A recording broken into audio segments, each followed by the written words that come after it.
I have to tell you, it is remarkable how quickly a mass casualty terror attack has fallen out of the headlines, not just here in New York City, but across the country. It was just days ago, there was a terrorist on a New York City subway who tried to kill a whole lot of people just going about their day-to-day lives here in the morning rush hour in Brooklyn here in New York. He was caught. A lot of reporting about that, and obviously the day of the incident, it was the dominant news story for good reason. But there's no aftermath discussion. There's no panels I'm seeing on TV or elsewhere wondering what could have been done to prevent this or what ideology is behind this. What's the motive? And as I've been saying on Twitter and elsewhere, I would ask you right now, what is the official motive for the killing in Waukesha, that mass murder in Waukesha at the Christmas parade? Have they ever told us? I think the answer is quite clearly no, they have not. Can any of you, without Googling it, remember the name of the killer in Waukesha? I think the answer is almost overwhelmingly going to be no, unless you maybe live in the area and it was something that was geographically closer to you, or God forbid you knew someone who was affected that day. You all know the name of Kyle Rittenhouse, of course, and he was somebody who we were told was a mass shooter, a white supremacist, and if you even tried to raise money for his defense, you were targeted by social media, speaking of Twitter and all the rest of it. People lost their jobs for raising money. Kyle Rittenhouse was 100% not guilty, found not guilty in a court of law, was not guilty to any reasonable person.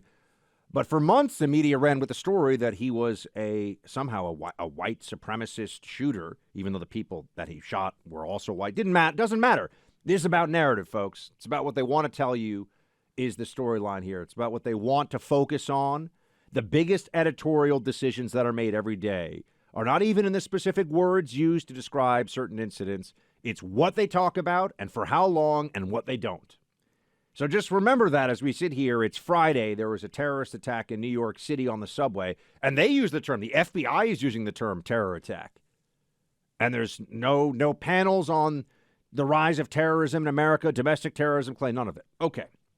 I wanted to point that out. I also wanted to say that the crime situation in cities is intolerable, and because it keeps getting worse, and it's top to bottom. It's violent crime. It's everything you can imagine, quality of life crime, simple shoplifting.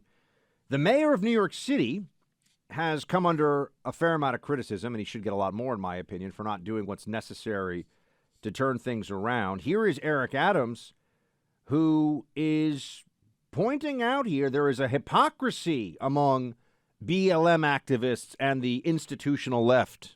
There were more than a dozen shootings in the city last night.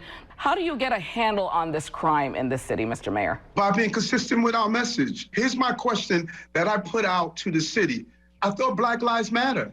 Where are all those who stated Black Lives Matter? Do an analysis of who was killed or shot last night. The victims were Black. Many of the shooters were Black. If Black Lives Matters, then the thousands of people I saw on the street when Floyd was murdered should be on the street right now stating that the lives of these Black children that are dying every night matters. We can't be hypocrites. He's 100% right, Buck. I mean, we've said the first 100 days for Eric Adams has not gone well. And certainly, I believe crime's up 40-some-odd% in New York City. I saw that stat this morning as I was doing prep, getting ready for the show. Amen. I got to say for Eric Adams there. And, Buck, this is something that we've been saying on this show for a long time. It is that people show up for Black Lives Matter protests, and then they leave. And what happens is Black lives immediately don't matter because crime skyrockets in those cities. And overwhelmingly, the victims of those crimes are Black. And we talked about this a while back. There are so many young kids, many of them minority, getting shot. When they are shot by a Black person, their life doesn't matter. The only time that a Black life seems to matter is when a white person shoots them. I mean, think about this. In the way that the media covers any sort of significant crime, the only time that a Black life really matters is when a white life is allegedly involved in taking it. And to your point, Buck, I think it's so well said about, you live in New York City. We had a mass casualty event where a guy shot over 30 times inside of a crowded subway car. That guy has got a litany of issues in his past. There are videos proving that he is beyond a shadow of a doubt a racist. He has been arrested, Buck, 9 times in New York, 3 times in New Jersey. Guy had been arrested 12 times. They knew who he was. They knew he was a threat, and they put him back out on the streets, and they allowed him to wreak havoc on all of the innocent citizens of New York City. That is happening everywhere, all over this country, every single city, every single day because of our failed crime policies. And remember, we played that Jen Psaki clip just before? Remember when she was mocking the idea of Fox News covering soft on crime? Getting arrested 12 times and being back out on the street and able to fire 30 gunshots in a crowded subway car, that, Jen Psaki, is the definition of what soft on crime is. That exact thing. And you have these progressive prosecutors who, even some of the left-wing residents of cities like San Francisco, where Chesa Boudin, I think, is facing a recall. I don't think that vote has happened yet. June, I believe. Yeah, it's coming up. But they realize that this is crazy and that there's an ideology behind all of this. I mean, decisions have been made in Democrat-controlled enclaves and now from the top down of the Biden DOJ to treat crime and criminals differently because they view this as a social justice matter. That is what is going on right now. I mean, the whole bail reform effort in New York was premised on it's unfair. There's a disproportionate impact of incarceration on Black and Latino or Black and Hispanic communities in New York. Therefore, we're just going to have fewer people that across the board are going to be held before before they go before a judge, right? And what we've seen is just more crime and more people suffering. And disproportionately, the people who suffer from this are actually Black and Latino people in New York City and other cities across the country, where they are more likely to be the victim of a violent crime, an armed robbery, a carjacking, whatever the category may be. And this comes from wrongthink, if you will. This comes from the wrong ideas, and Democrats have them and have had them. And now I think finally they're realizing they can either back off some of this. I mean, as we've said, defund the police is so stupid that it's hard to imagine that there was a time when that was the rallying cry around criminal justice for the Democrat Party nationwide. And that abolish the police is actually what they were saying in some places too. This is lunacy. And we suffered because of, and still are suffering because of that lunacy. Buck, not only was it lunacy, it was such powerful lunacy that you and I were some of the few people out there actually saying, no, defund the police is idiotic. There were a lot of Republicans, let's be honest, who when defund the police started getting argued, didn't push back and say fund the police. They either ceded the ground completely or they adopted the argument, right? When you don't fight back against something, you are default allowing that to be taken over. And there were a lot of people in the Republican Party who were afraid, because they were afraid they were going to get called racist crazily if they had said, hey, you know what, defund the police is crazy. To your credit, and, hate to brag, draw attention here, but to my credit too, we were actually fighting this from the moment it began, talking about how crazy it was and how we knew exactly what the outcome was going to be, and it happened. I mean, I could even retweet this one. Back in June 14th of 2020, there were people throwing rocks and bottles at NYPD cars in broad daylight. This video went viral, and I shared it with just some mostly peaceful BLM protesters here in New York sharing their policy opinions and being responsible, law-abiding citizens by destroying police cars and causing a riot in the streets, of course. Some of us knew exactly what this is right away. The Trump administration was not good on this. And I've had some people that try to argue this with me, and I say, go back. He got better.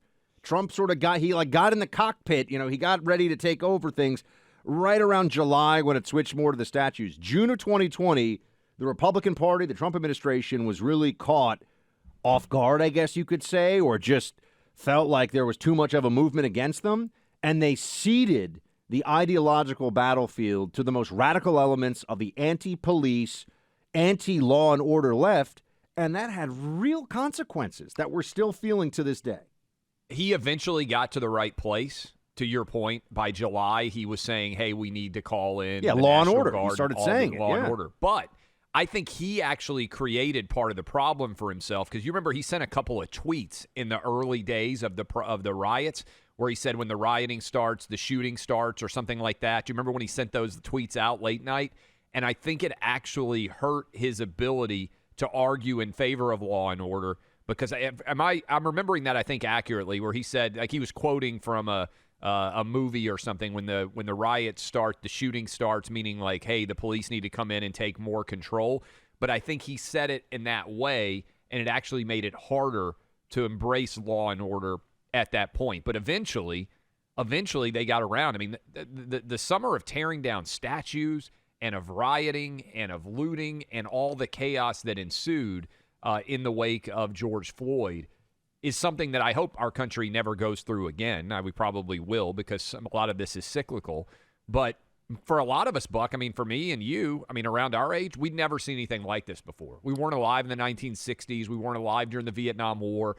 We had never seen protests that occurred like this. Maybe a little bit, the riots in Los Angeles, but otherwise, there's not a lot of comparisons historically for people who are 40 or 50 years old. The only thing that came close was the BLM riots under the Obama administration. People should remember that. That was BLM 1.0, where CNN famously had a reporter standing in front of a raging inferno of a whole building that was burning down to the ground, and they said, mostly peaceful protests. That was one of the great CNN moments of all time. That place is never, I mean, it should never regain any credibility with any serious person. But nonetheless, here we are. But Clay, it was all rooted, you know how you knew that BLM was only going to make everything worse for everybody, which was my contention from the very beginning of it. And see, now we're talking about it today, folks, because we see the results. We see the results of the Democrat left policies and crime in New York, Houston, Portland, Los Angeles, San Francisco, Minneapolis, go down the list. Pick a major city where there were BLM movements, activists, and progressive prosecutors all coming together, and Democrats either bending the knee or encouraging all of this, and things have gotten markedly worse. In the earliest days, it was clear when you have a movement that is based upon a lie, which is that law enforcement routinely kills unarmed black men without consequence out of racism. I mean, that is the founding lie of the BLM movement. Nothing good is going to come of that, folks. There is no reform that they will engage in. They will buy a $6 million mansion in Malibu, however, apparently. That we did find out. Yeah, and by the way, it also leads to more violent interactions, because police shootings are up 40%, meaning police being shot this year in 2021 so far 2022, off of historic highs in 2021. We're at up 40% according to the first quarter data of numbers of police getting shot. So there are real consequences, not only on the side of innocent people being murdered, but also on Blue Lives Mattering as they try and protect this all over the country.